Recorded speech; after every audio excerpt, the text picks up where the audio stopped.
Hey everybody out there, YouTube land, Hillbilly Honey here, and I thought I would give you just a quick video today to stay true to my challenge. I want to show you through the Hillbilly Honey headquarters.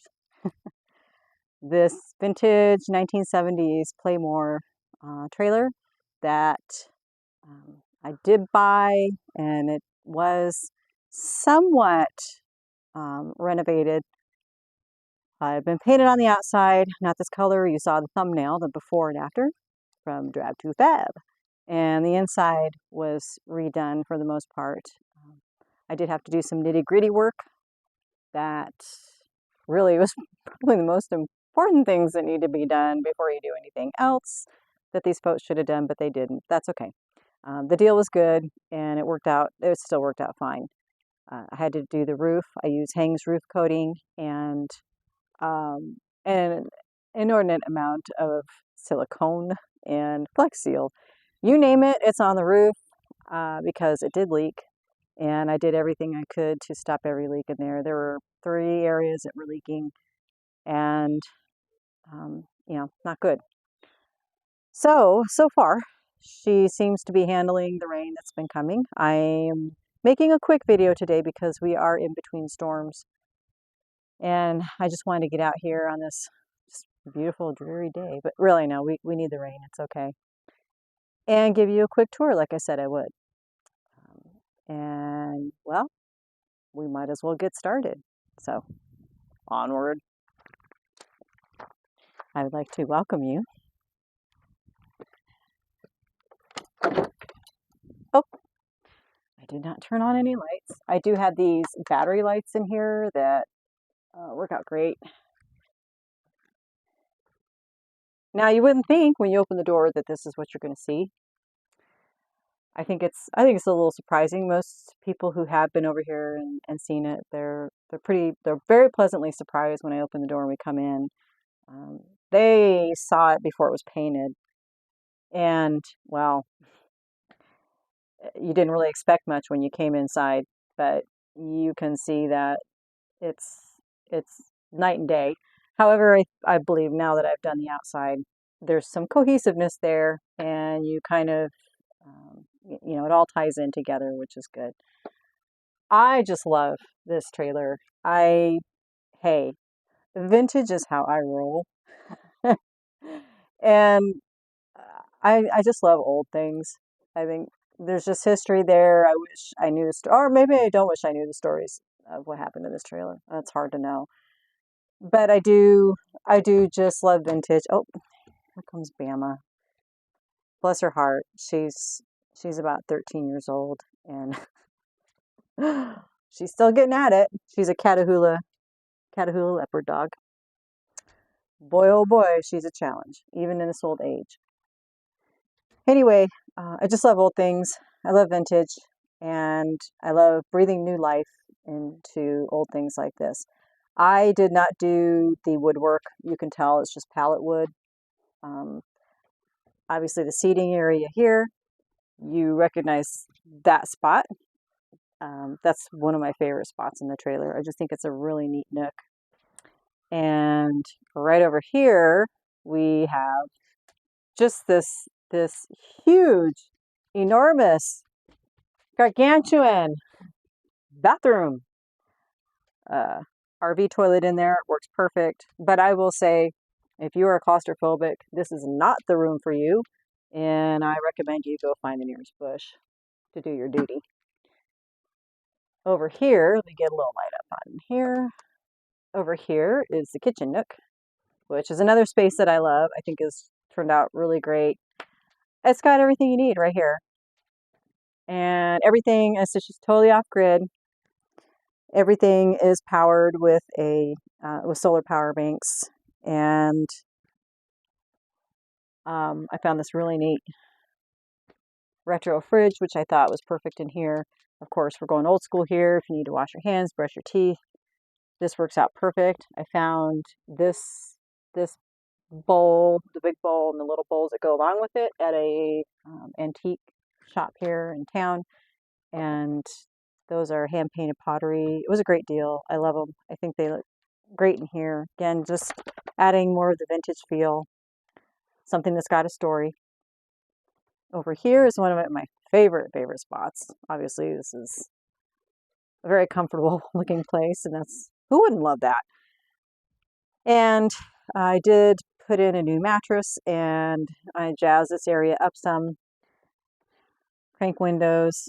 Do have to find some cranks. Some of these windows are missing their cranks. I have one crank that came off, but I can use on the ones that don't have a crank handle on it. And boy, I make sure I put that in the same place every time because it's the only one I've got right now. So I do need to try to find more of those and get those installed. Under here, of course, more storage. Back under in here is where we found issues. It's just in terms of some holes. Did find some holes in the floor. Kind of another big deal.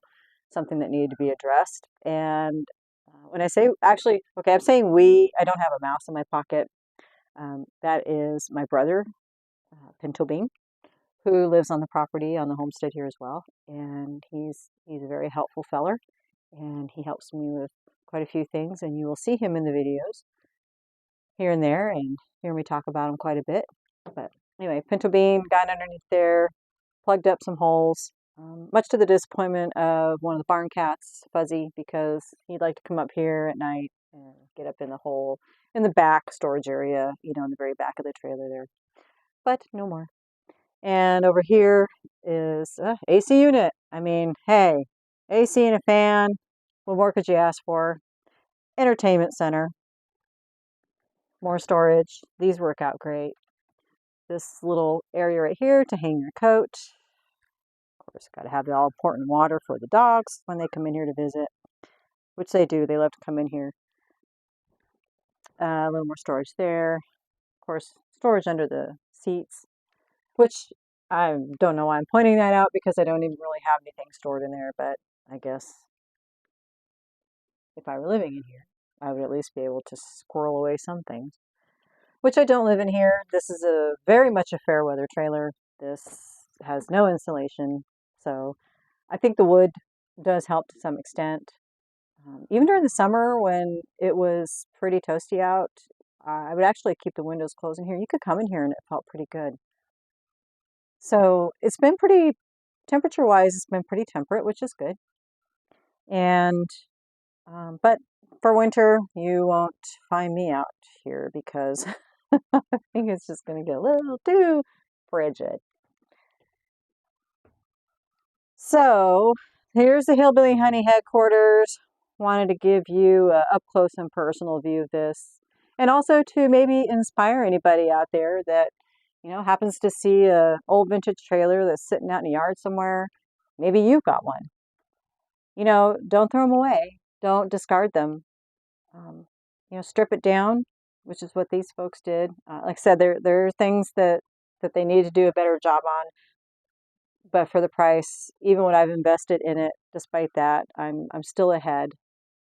But I just now it's like my eye just zeroes in on any old little vintage trailer out there, and I kind of have the bug. So who knows? I might pick up another one someday and redo it myself in the way that I would redo it. But I think probably the what I'm driving at here, and I think probably the biggest point I'm trying to make is just because something's old, like a 50-something like me, doesn't mean that, it's not perfectly useful. We kind of, I think, get enamored with new things and with the latest and greatest. And I think there's something to be said for taking a step back in time and just finding something that, has been around the block, has some stories to tell, and just needs a little TLC. Don't dismiss the little vintage trailer sitting out in the field by itself. You never know. You never know what you might be able to come up with. So this inspired me. This little trailer inspired me to think about ways that I could maybe pick up and, like I said, one down the road, do it myself. Maybe it'll inspire you to do something creative and fun. This was truly not a necessity for me in any sense of the word. I just happened to see it on the Facebook Marketplace, and I just immediately fell in love with it. I felt drawn to it for some reason. I can't even explain it. And I just had to have it. And so now I do. And it was one of those things that I've always liked travel trailers, and I really just wanted to have one. Honestly, I don't even intend to go anywhere in this thing because it's just going to really sit here and serve as a Hillbilly Honey headquarters and just as a place of, somewhere to go and read a book and hang out and just relax. Maybe I'll take it down the road one day, hopefully. But I just, again, it's one of those things, as I spoke in my first video about, just, you know, break the chains off, do something spontaneous, do something fun. We're not getting any younger. Life is not, life is short. And the older you get, the more you realize that. And if it's little things like this that bring a smile to your face and that make you, that jazz your creative side, get the juices flowing, this might catapult me into some other adventure. Who knows? But just take a chance and do it. You never know what the outcome might be. So I hope you enjoyed this video. I know it's a short one, but I'm in between storms and I just wanted to make sure that I got one out, stay true to my challenge, and that hopefully I brought you something of value today and that you'll look forward to the next video. That said, I am going to sign off, head on inside to the house, get on to the next task. I hope you enjoyed this video. If you did, please hit that like button. Be sure to subscribe if you haven't already. You never know what might be coming next. Like I said, this is all a process. You got to come along on the ride with me. And just make sure you share the video if you enjoyed it and you think somebody else might like it. Please be sure to comment. And I will see you in video number 3. So until next time, live simply.